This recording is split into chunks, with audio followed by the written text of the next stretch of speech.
guys, it's Lord Botha here with another video, and several media outlets over the course of several years within the industry of gaming have been promoting the idea of including identity politics and diversity, equity, and inclusion into not just their administration hiring practices, but also their developing hiring practices.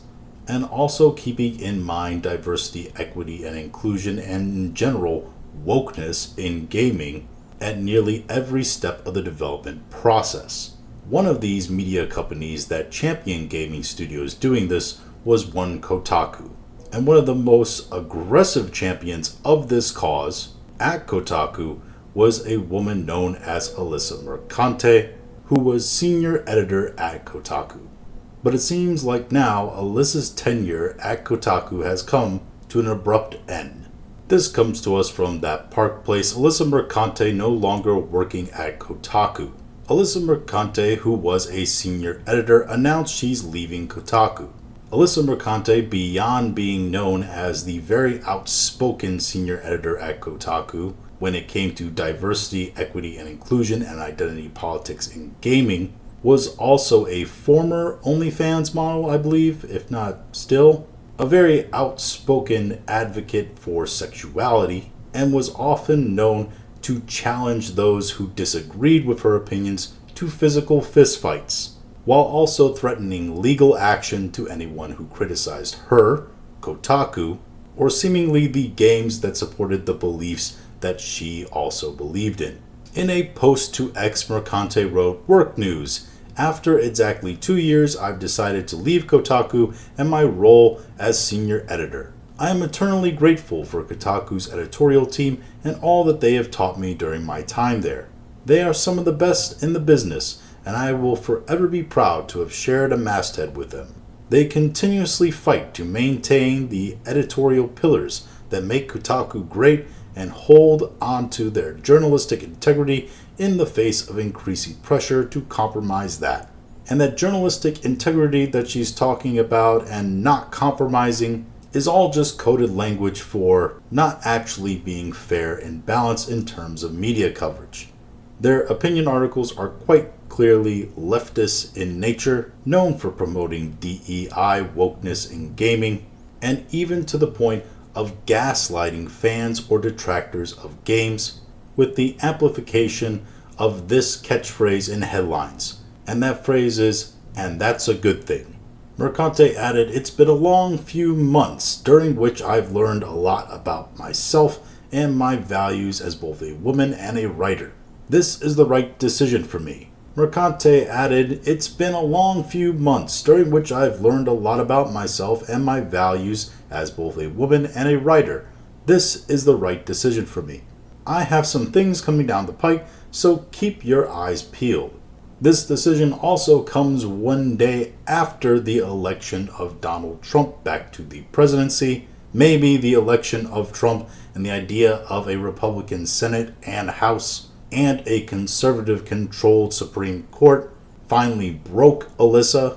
Maybe she feels like she needs to go in hiding because she has that level of Trump derangement syndrome.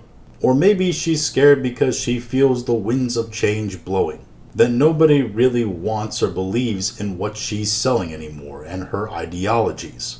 So she's leaving on her own terms before she is asked to leave.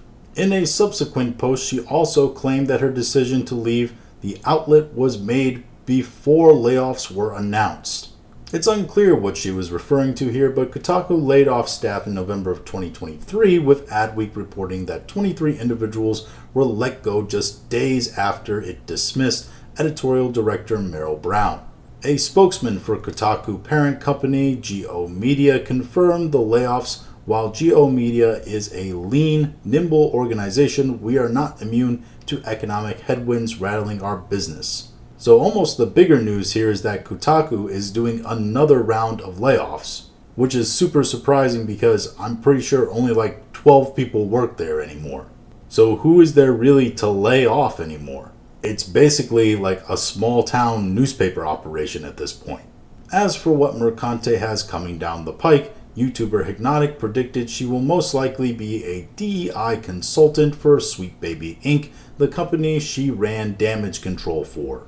Yes, she was an adamant defender of Sweet Baby Inc., the story consulting company that's been hired on several massive gaming failures, best known for infusing their gender and race ideology politics into the story of the video games so pervasively that it was near impossible in most of these games to separate those ideologies from the actual story, meaning that the whole game was sometimes centered around this ideology. And many gamers are looking for escapism from modern politics, but they found themselves blasted with modern politics and modern ideologies within these games, which on top of all the other technical issues that modern AAA gaming especially is undergoing, has been enough to put several studios in major financial jeopardy.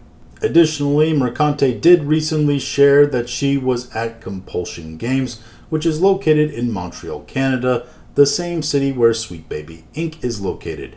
Furthermore, Sweet Baby Inc. is consulting on South of Midnight, which is currently being developed by Compulsion Games. So we're starting to see the linking branches here of where Alyssa will probably come into this scene.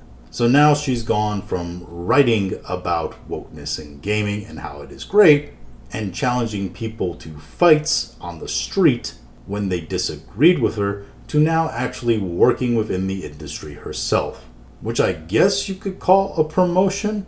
So good for her, maybe, I guess. She'll probably make more money this way, that's for sure. But in this story, a couple of things are now certain. Alyssa seems to be leaving the gaming journalistic industry.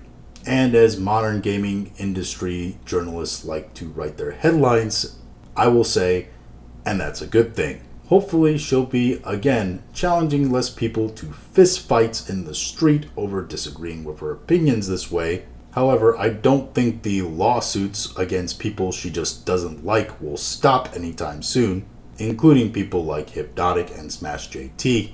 And the second thing we learn is that Kotaku is essentially dead. It is a dead media outlet walking. It's hard to call yourself a business when you have almost no employees and nobody is picking up your product and nobody is really caring about what you're writing and know what you're going to say before you say it. But those are just my thoughts on all this. If you have your own thoughts, go ahead and leave them in the comments. If you liked this video, go ahead and like, share, and subscribe. If you didn't like this video, I appreciate you watching all of it. We'll talk to you again later.